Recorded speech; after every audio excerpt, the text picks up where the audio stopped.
Hi hello welcome to TV. నైరుతి ఋతుపవనాలపై వాతావరణ శాఖ మరో అప్డేట్. తెలుగు రాష్ట్రంలోకి అప్పుడే ఎంట్రీ, వర్షాలకు ఛాన్స్.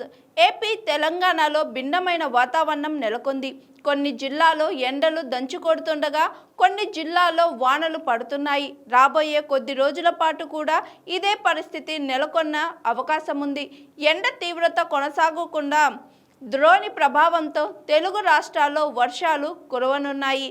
ఏపీ విషయానికొస్తే కడప, చిత్తూరు, అన్నమయ్య, నంద్యాల, అనంతపురం, శ్రీ సత్యసాయి, కర్నూలు, మార్కాపురం, పల్నాడు జిల్లాలో ఇవాళ పిడుగుతో కూడిన వర్షాలు పడనున్నట్లు వాతావరణ శాఖ తెలిపింది.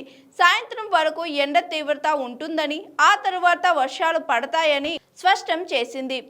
అయితే అకాల వర్షాలతో రైతులు తీవ్ర నష్టపోతున్నారు. ఈ సమయంలో బయటకు రావద్దు. బాణుడి ఉగ్ర రూపం క్రమంలో ఉదయం 11 గంటల నుంచి సాయంత్రం 4 గంటల వరకు ప్రజలు బయటకు రావద్దని వాతావరణ శాఖ హెచ్చరించింది. అత్యవసరమైతే తప్ప బయటకు రాకపోవడం మంచిదని స్పష్టం చేసింది.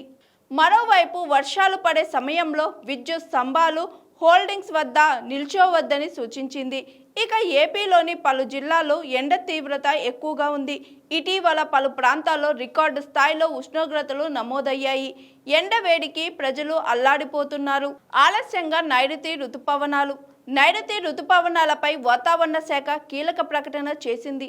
ఆలస్యంగా తెలంగాణను తాకనున్నాయని, జూన్ 5 తర్వాత రాష్ట్రాన్ని తాకుతాయని తెలిపింది. ఎల్నిఓ ప్రభావం వల్ల నైరుతి కదలికలో వేగం తగ్గిందని, వాతావరణ పరిస్థితుల వల్ల ఈసారి ఆలస్యంగా తాకుతాయని తెలిపింది. మే 25వ తేదీన సౌత్ ఇండియాను ఋతుపవనాలు తాకుతాయని ముందుగా వాతావరణ శాఖ అంచనా వేసింది. కానీ ఇప్పుడు వేగం నెమ్మదించింది. దీంతో ఈసారి తెలంగాణలో వానాకాలం ఆలస్యంగా మొదలు కానుంది. జూన్ 5 నుంచి 10 మధ్య ఋతుపవనాలు తాకుతున్నాయని తెలిపింది. ఋతుపవనాలు తాకితే రాష్ట్రంలో భారీగా వర్షాలు కురవనున్నాయి. ఆ తర్వాత ఎండ ప్రభావం తగ్గనుంది.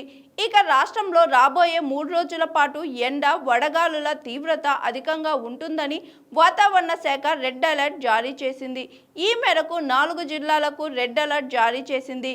జయశంకర్, భూపాలపల్లి, ములుగు, భద్రాద్రి కొత్తగూడెం, ఖమ్మం జిల్లాలో 45 డిగ్రీలకు మంచి ఉష్ణోగ్రతలు నమోదవుతాయని రెడ్ అలర్ట్ జారీ చేసింది.